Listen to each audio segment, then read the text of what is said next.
Hubo una mujer cuyo nombre se convirtió en sinónimo de maldad, una mujer que no empuñó espadas, pero que con su voz, con su astucia, con su voluntad implacable, logró torcer el destino de una nación entera. No fue un ejército extranjero el que puso de rodillas a Israel, fue ella, una princesa fenicia que cruzó el desierto con un séquito de lujo, con ídolos escondidos entre las sedas, y con un plan que cambiaría para siempre la historia del pueblo de Dios. Su nombre era Jezabel, y hoy, hermanos amados, vamos a recorrer su historia completa, desde el primer día hasta el último. Porque lo que ocurrió con esta reina no fue simplemente un episodio del pasado, fue una advertencia que Dios dejó grabada en las Escrituras para que ninguna generación la olvidara. Para entender quién fue Jezabel, primero hay que entender de dónde venía. No nació en Israel, no conocía al Dios de Abraham. Jezabel era hija de Etbaal, rey de Sidón, una de las ciudades más poderosas de la antigua Fenicia. Sidón no era cualquier lugar. Era un centro de comercio marítimo, de riqueza desbordante, de tintes púrpura que valían más que el oro. Pero Sidón también era una tierra sumergida en la idolatría. Los fenicios adoraban a Baal, el dios de la tormenta, y a Asera, la diosa de la fertilidad. Sus rituales incluían sacrificios, danzas frenéticas y prácticas que el Dios de Israel había condenado con claridad absoluta. Flavio Josefo, el historiador judío del siglo I, registra que Etbaal no solo era rey, sino que también había servido como sacerdote de Astarté antes de tomar el trono, posiblemente mediante asesinato. De tal padre, tal hija. Jezabel creció rodeada de poder, de culto pagano y de la creencia inquebrantable de que los dioses de Fenicia eran los verdaderos señores del mundo. Nunca imaginó que un día conocería al Dios que la haría temblar.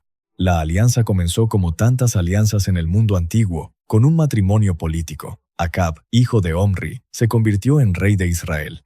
Y como leemos en Primera de Reyes capítulo 16, versículo 31, le fue satisfactorio andar en los pecados de Jeroboam, hijo de Nabat, y también tomó por mujer a Jezabel, hija de Etbaal, rey de los Sidonios. Y fue y sirvió a Baal, y lo adoró. Esa frase es devastadora. No dice que Acab simplemente se casó. Dice que fue, sirvió y adoró. El matrimonio no fue solo una unión, fue una rendición. Acab no trajo a Jezabel para que ella conociera al Dios de Israel. Jezabel trajo sus dioses a Israel, y Acab abrió la puerta sin resistencia. Imaginen la escena. La caravana nupcial cruzando las regiones áridas entre Fenicia y Samaria. Camellos cargados con tesoros, telas teñidas de púrpura, vasijas de alabastro con perfumes, y entre las riquezas, los ídolos. Los sacerdotes de Baal viajaban con ella. Los profetas de Asera caminaban a su lado.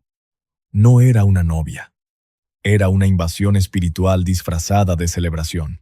Cuando Jezabel llegó a Samaria, la capital del reino del norte de Israel, no llegó a adaptarse, llegó a transformar. En poco tiempo, Acab construyó un templo a Baal en el corazón de Samaria. Un templo, no un altar escondido, no un rincón privado.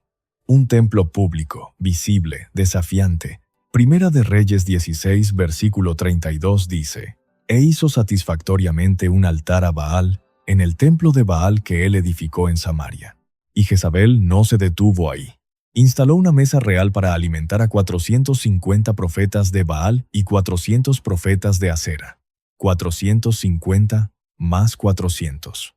850 bocas paganas alimentadas con el presupuesto del reino de Israel. 850 voces proclamando a dioses falsos en la tierra que Dios había dado a su pueblo. Eso no fue influencia, fue una ocupación religiosa, y el pueblo lentamente comenzó a ceder. Donde antes se cantaban salmos, ahora se escuchaban cantos a Baal. Donde antes se ofrecían sacrificios al Dios viviente, ahora el incienso subía hacia ídolos de piedra. Pero Jezabel no se conformó con imponer su religión. Quiso eliminar la competencia. Primera de Reyes 18, versículo 4 nos revela algo aterrador. Cuando Jezabel destruía a los profetas de Jehová, Abdías tomó a 100 profetas y los escondió de 50 en 50 en cuevas, y los sustentó con pan y agua. Lean eso de nuevo. Jezabel destruía a los profetas de Jehová. No los perseguía, no los exiliaba, los destruía. Era una cacería, una persecución sistemática contra todo hombre y toda mujer que se atreviera a proclamar el nombre del Dios verdadero. Los profetas de Israel tuvieron que esconderse en cuevas como fugitivos, alimentados en secreto por un hombre llamado Abdías, que arriesgaba su propia vida. Piensen en eso. En la tierra que Dios le dio a Israel, los siervos de Dios vivían escondidos en la oscuridad, mientras los profetas de Baal comían en la mesa de la reina. El mundo estaba al revés, y Jezabel era la arquitecta de esa inversión. Pero Dios nunca deja a su pueblo sin voz. Y la voz que levantó fue la de un hombre solo, un hombre del desierto, sin palacio, sin ejército, sin riquezas. Su nombre era Elías. Y Elías se presentó ante Acab con una declaración que sacudió los cimientos del reino. Primera de Reyes 17, versículo 1. Vive Jehová Dios de Israel, en cuya presencia estoy, que no habrá lluvia ni rocío en estos años, sino por mi palabra, sin lluvia, sin rocío, durante años. Una sequía devastadora cayó sobre Israel como juicio divino. Los campos se secaron, los ríos se redujeron, el ganado comenzó a morir, y Jezabel supo que aquel hombre era su enemigo.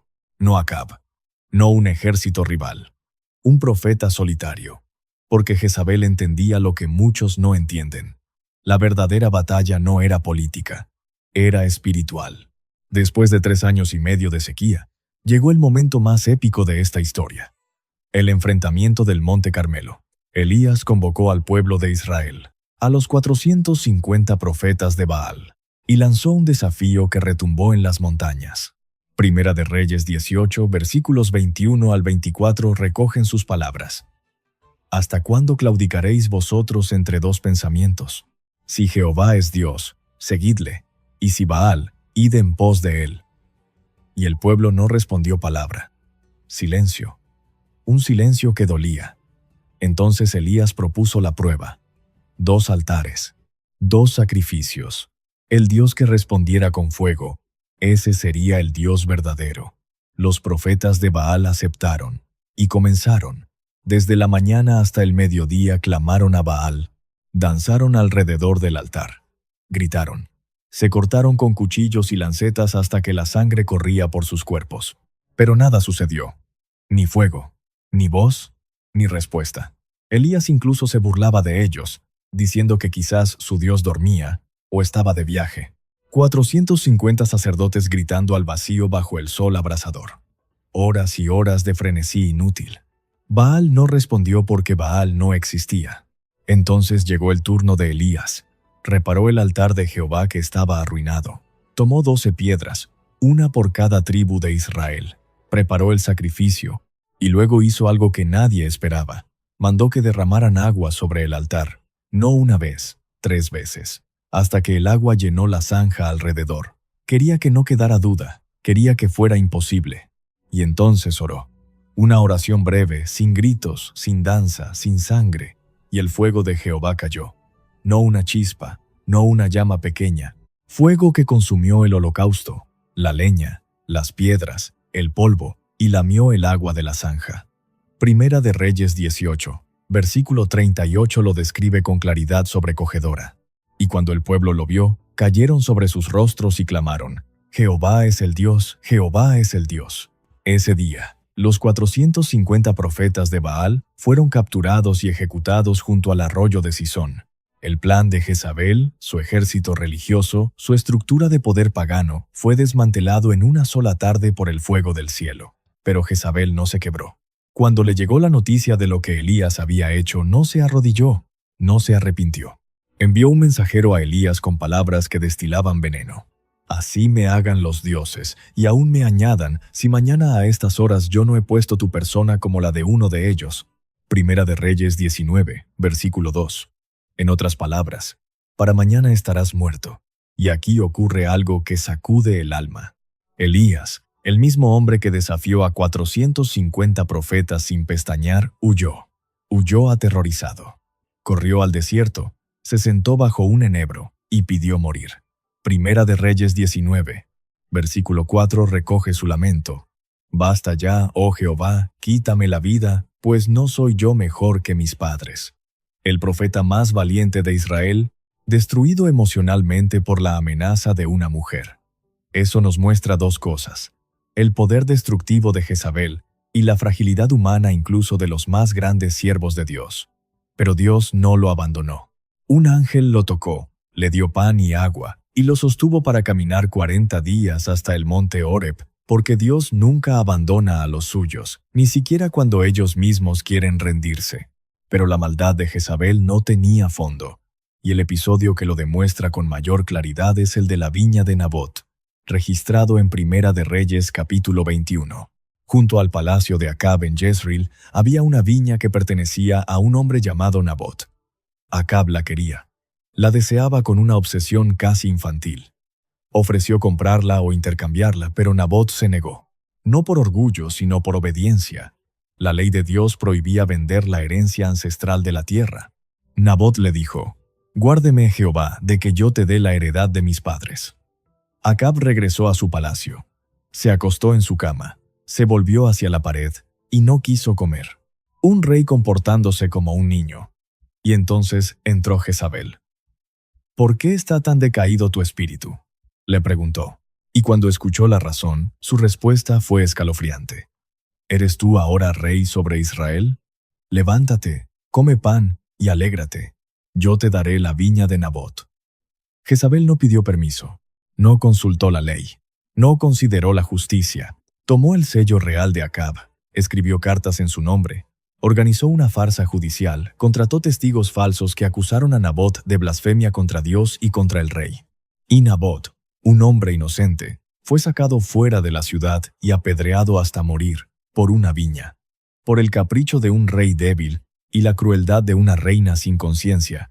Cuando Jezabel supo que Nabot estaba muerto, fue a Acab y le dijo con toda frialdad: «Levántate y toma la viña.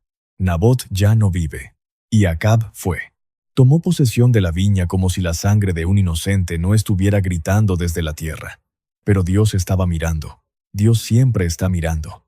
Y envió a Elías con un mensaje que cortaba como espada.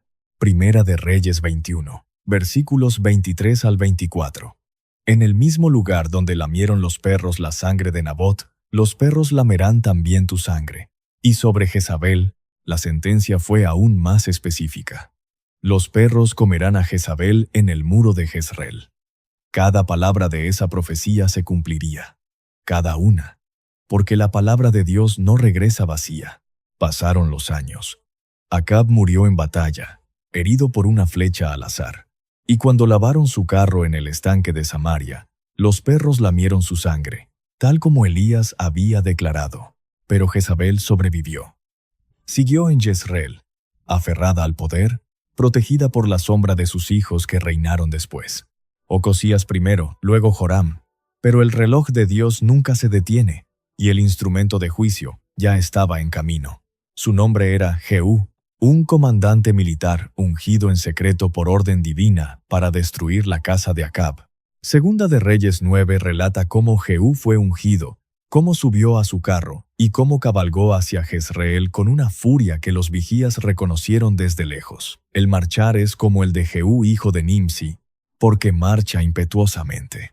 Jehú no venía a negociar, venía a ejecutar el juicio de Dios.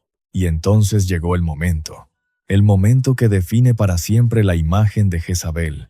Segunda de Reyes 9, versículo 30. Vino después Jehú a Jezreel, y cuando Jezabel lo oyó, se pintó los ojos con antimonio, y atavió su cabeza, y se asomó a una ventana. Deténganse en este versículo. Jezabel sabía que venía la muerte, sabía que Jehú había matado ya a su hijo Joram, sabía que no había escape, y sin embargo, se maquilló. Se puso su tocado real. Se asomó a la ventana con la misma soberbia con la que había vivido toda su vida. No pidió misericordia, no se arrepintió. Cuando vio a Jehú entrando por la puerta, le gritó con desprecio: ¿Le fue bien a Zimri, que mató a su señor? Hasta el último aliento fue desafiante. Hasta el último instante fue Jezabel. Jehú levantó la mirada hacia la ventana y gritó: ¿Quién está conmigo? 2 o 3 eunucos se asomaron, y Jehú ordenó: «Echadla abajo». Y la echaron, y su sangre salpicó la pared y los caballos, y Jehú la atropelló. Después, Jehú entró al palacio, comió, bebió, y cuando terminó, casi como un pensamiento tardío, dijo: «Id ahora a ver a aquella maldita y sepultadla, pues es hija de rey». Pero cuando fueron a buscarla, no encontraron de ella más que el cráneo, los pies y las palmas de las manos. Los perros la habían devorado, tal como Elías había profetizado años atrás. Segunda de Reyes 9, versículo 36. Y volvieron y se lo dijeron. Y él dijo: «Esta es la palabra de Dios, que él habló por medio de su siervo Elías Tisbita, diciendo: en la satisfacción de Jezreel comerán los perros las carnes de Jezabel». No quedó tumba, no quedó monumento, no quedó legado, solo huesos dispersos en una calle polvorienta y una profecía cumplida al pie de la letra. Ese fue el final de la mujer que se creyó más poderosa que Dios. Y aquí, hermanos amados, debemos detenernos, porque la historia de Jezabel no es solo un relato del pasado. Muchos siglos después, en el libro de Apocalipsis, Jesús mismo menciona su nombre. En Apocalipsis 2, versículo 20, hablando a la iglesia de Tiatira, dice: «Pero tengo unas pocas cosas contra ti, que toleras que esa mujer Jezabel, que se dice profetiza, enseñe y seduzca a mis siervos». El nombre de Jezabel se convirtió en un símbolo de la seducción espiritual, de la idolatría disfrazada, de la manipulación que se infiltra incluso en los lugares sagrados. La advertencia es clara: no se trata solo de un personaje antiguo, se trata de un espíritu que busca apartar a los hijos de Dios de la verdad usando poder, seducción, mentira y miedo. Jezabel usó todo eso, y durante un tiempo pareció que ganaba. Pero el fuego del Carmelo cayó, la profecía de Elías se cumplió, y los perros de Jezreel cerraron el capítulo que Dios mismo había escrito. La historia que acabamos de recorrer nos deja una verdad que no podemos ignorar. No hay trono, no hay corona, no hay poder humano que pueda resistir el juicio del Dios viviente. Jezabel tuvo riquezas, tuvo influencia, tuvo un reino entero a sus pies, pero terminó en una calle, devorada por perros, sin tumba y sin honra. Y Elías, el profeta que huyó aterrorizado, que pidió morir bajo un árbol, ese hombre fue sostenido por ángeles, fue vindicado por el fuego del cielo, y su palabra se cumplió hasta la última sílaba. Porque Dios no se mide por las apariencias del momento, Dios se mide por el final de la historia, y el final siempre le pertenece a Él. Hermanos amados, así estamos concluyendo este video. Gracias por haber llegado hasta aquí, por permitirme compartir con ustedes estas verdades profundas de la palabra de Dios. Si esta historia te tocó el corazón, si aprendiste algo nuevo, te pido que le des like a este video, que te suscribas al canal si aún no lo has hecho, es totalmente gratis, y que compartas este video con alguien que necesite escuchar esta advertencia. Déjame tu reflexión en los comentarios, me encanta leerlos. Nos vemos en el próximo video. Que el Señor los guarde, los proteja y los ilumine en todo camino. Dios les bendiga.